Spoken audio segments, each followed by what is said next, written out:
não parar, não precipitar e não retroceder. Então dizer para esse cara, sabe quando nós vamos parar? Nunca. Nunca na sua porca vida. Né?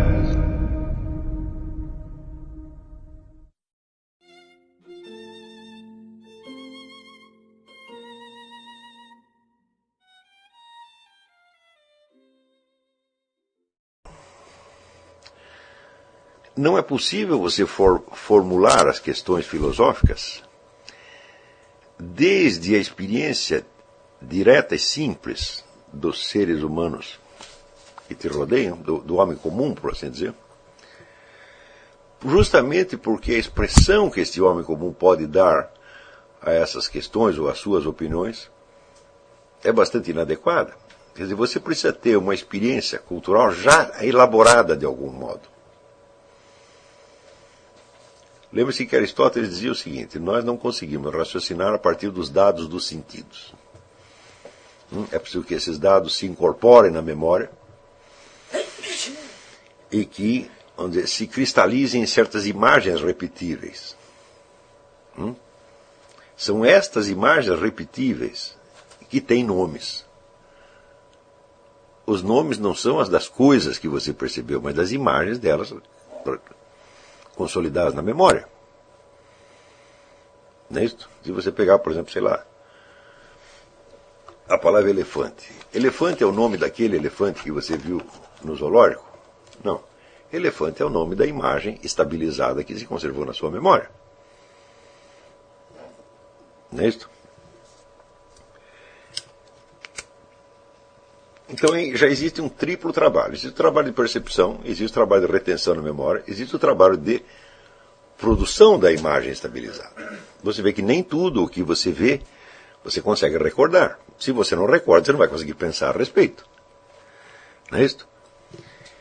Então, esse recordar é a produção de uma imagem. Essa que foi criada por você. Com base naquela experiência direta que você teve. Tá certo?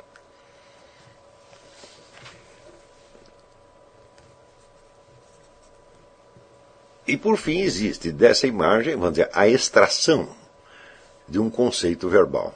Você vai dar um nome àquilo e você vai ter uma definição aproximada do que você acha que é aquele negócio. Né? E é com estes elementos que nós vamos pensar, e não com os elementos originários da própria experiência. Acontece que a experiência sensorial é estritamente individual. Ninguém vê com os seus olhos, ninguém ouve com os seus ouvidos, e ninguém toca os objetos com as suas mãos. Né? Cada um faz com as próprias. Né? Na transposição disto para a memória, note bem, já existe a intervenção de um elemento externo de ordem coletiva.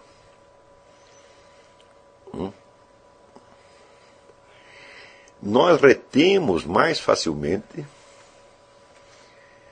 objetos, imagens de objetos, dos quais nós já vimos alguma representação, alguma figura desenhada, alguma fotografia, alguma coisa assim. Porque você faz uma analogia. Não é isso? Mas se você está vendo um objeto que você jamais viu representado, jamais viu desenhado, jamais viu fotografado, você vai ter que fazer o serviço inteiro. Está entendendo? E aí já não é tão fácil. Então isso quer dizer, na simples passagem da nossa percepção para a nossa memória, já existe a intervenção de um elemento cultural. Isso quer dizer que você vai reter mais facilmente daquilo que você viu, daquilo que você percebeu pessoalmente, você vai reter com mais facilidade aqueles mesmos elementos que já foram enfatizados nas imagens fornecidas pela cultura.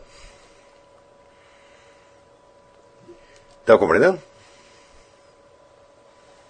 E aí já existe uma interpretação.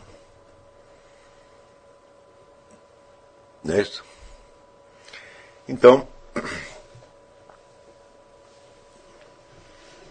aí você já tem uma distinção a fazer entre o que foi a experiência direta e o que foi a transformação daquilo em imagem de memória com a ajuda dos elementos culturais fornecidos. Está entendendo? Ora, você teve a experiência direta e você tem os análogos culturais com os quais você tenta expressar, não verbalmente, expressar para si mesmo, através da sua memória, o essencial daquela imagem que você deseja reter.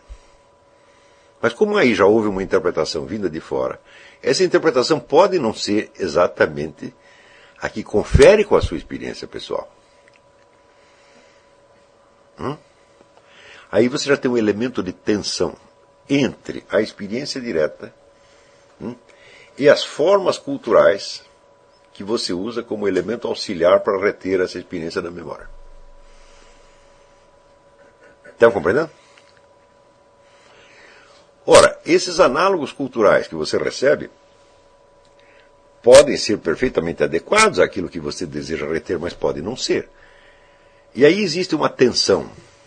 E nessa tensão, quem sempre sai perdendo quem é? É você. Porque a força dos elementos culturais é muita. E você viu as coisas de uma certa maneira, mas como na cultura que você está, elas costumam ser representadas de uma outra maneira. Forma-se aí como se fosse uma discussão entre o indivíduo que está falando sozinho e uma plateia que também está falando, muita gente ao mesmo tempo, né, e que sufoca a voz dele. Então você acaba se recordando não aquilo que você viu, mas aquilo que as imagens consolidadas na cultura lhe permitem. Isto, vamos dizer, para a prática da filosofia, é um negócio absolutamente essencial. Você aprender a distinguir entre o que foi que você viu e o que foi que a cultura o ajudou a reter. E aí você vai ver que às vezes existem abismos. Só que para isso você vai precisar aprimorar a sua linguagem de maneira que você consiga expressar a experiência, tá certo? Tal como ela realmente apareceu. Ora, mas acontece que quando você vai expressar em palavras, as palavras também vêm de fora, as palavras também são elementos culturais consolidados que você recebe. E você então vai ter que aprender a manejá-las de tal modo que elas digam o que você quer e não o que, vamos dizer, a cultura em torno permite ou habitualmente permite. Está entendendo? Então, a aquisição de uma linguagem pessoal, vamos dizer, é o elemento fundamental para você conseguir ser fiel à sua experiência direta, em vez de simplesmente repetir o que a sociedade ensinou a dizer a respeito daquelas coisas. E note bem, eu não estou falando... Esta dificuldade, ela entra em cena antes mesmo da expressão verbal. Está compreendendo? Quando você vê, por exemplo, o que se passa numa sessão de hipnose, onde as palavras do hipnotizador fazem o paciente recordar não aquilo que ele viu, mas aquilo que o hipnotizador sugeriu,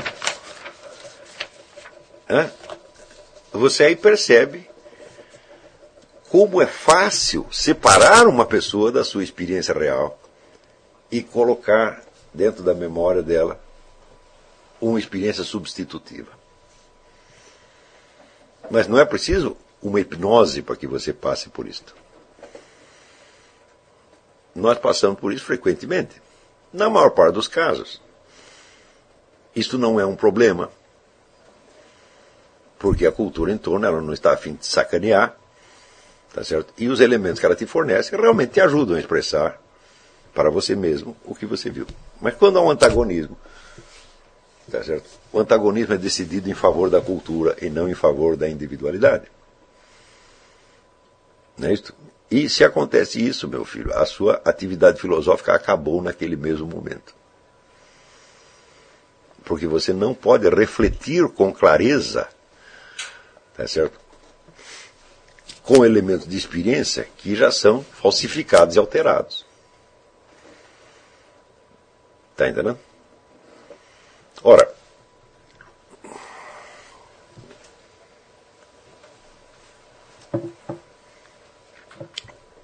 Isso quer dizer que existe, no início, na origem da atividade filosófica, existe uma atividade, por assim dizer, confessional, que é a atividade, vamos dizer, da testemunha, que relata para si mesma, de maneira fiel, aquilo que ela viu, aquilo que ela sentiu, aquilo que ela pensou, e, em suma, o mundo inteiro da experiência direta que ela teve.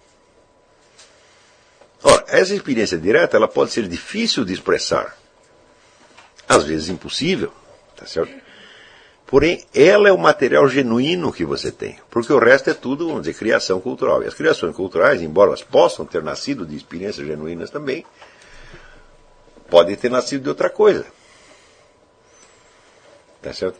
Então, esta noção, vamos dizer, da experiência genuína é fundamental.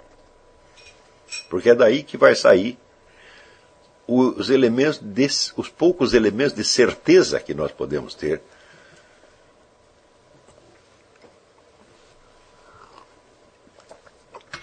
E são elementos de certeza precisamente porque você os viu pessoalmente. Tá certo? Você não precisa acreditar que você viu tudo, que a sua experiência é completa, mas aqueles detalhes, aqueles aspectos que você viu, você tem a certeza que não foi você que inventou. Por exemplo, você assistiu ao crime, você viu um sujeito matar um outro. Não foi você que o matou. Não foi uma historinha que você criou. E neste caso, você sabe perfeitamente, você percebe claramente a diferença entre o observar, ou seja, entre o receber uma informação e o criar a informação. Isso. Claro que ao contar a história, você pode alterá-la. Porque até ao recordá-la, você pode alterá-la, quanto mais ao descrevê-la. Não é isso? Por exemplo, você pode tentar tornar a história mais interessante. Não é isso? Ou ao contrário, tentar atenuá-la. Mas essa tentativa de enfatizar ou de atenuar não faz parte da experiência originária. Foi introduzida depois e por outros motivos. Está compreendendo? Então, se na prática da filosofia, vamos dizer, a busca de uma certeza razoável, certo? A busca de uma certeza criticamente analisada e fundamentada é a parte essencial, então nós temos que começar a fazer isto, aprender a fazer isto, desde os elementos de experiência direta que nós temos. Estão compreendendo? Às vezes, essas experiências estão tão singulares que elas nos parecem ser esquisitices nossas. E, como todos nós, além de querer nos tornar pessoas inteligentes, cultas e até filósofos, nós também queremos ser pessoas normais, ou que nós imaginamos que são normais, nós muitas vezes apagamos essas experiências, porque elas nos mostram o que nós temos de radicalmente individual e diferente de todo mundo. Não é isso?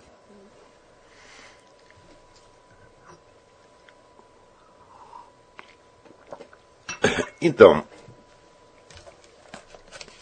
sobretudo quando você não sabe se a experiência que você tem é compartilhada por outros ou não. Existem certos casos radicais, como o do Padre Pio, que aos 5 anos de idade, ele via Jesus Cristo, via Nossa Senhora, via os demônios, só que ele achava que todo mundo via também. Ele estava seguro de que aquilo era coisa banal. Não é isso? E, no outro extremo, vamos dizer, da experiência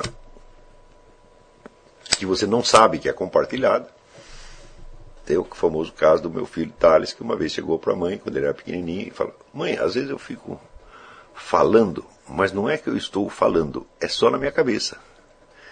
Daí ela disse: pois é, isso chama-se pensar. Ele disse: você também faz isso? Então, pode acontecer que a gente tem experiências muito peculiares e acredita que elas são de domínio público. Por outro lado, você pode ter uma experiência banal e achar que aquilo só aconteceu com você. Como é que você vai saber se você não perguntar? Está compreendendo? Então, até para perguntar, até para você conviver, é preciso você ter alguma ideia do que é a sua experiência real. Não é isso? Então,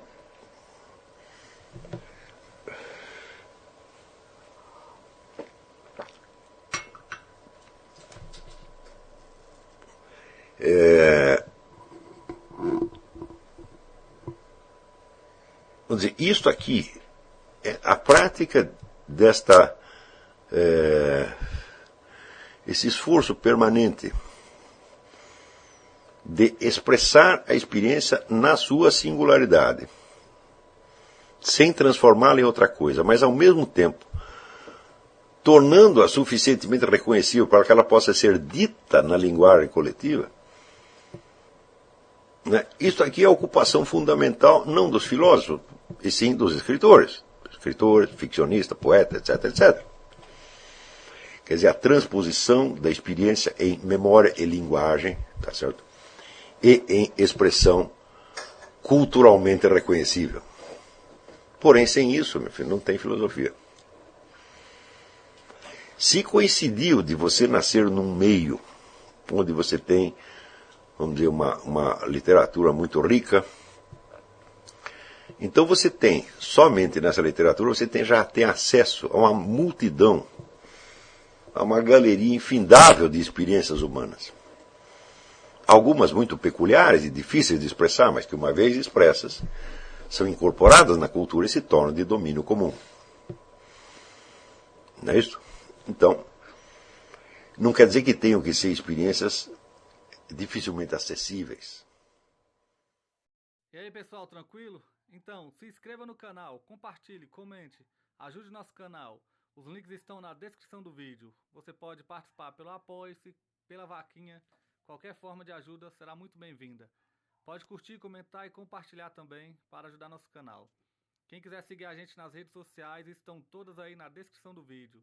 Muito obrigado, sempre com Deus, pátria, família e liberdade. Tamo junto, forte abraço.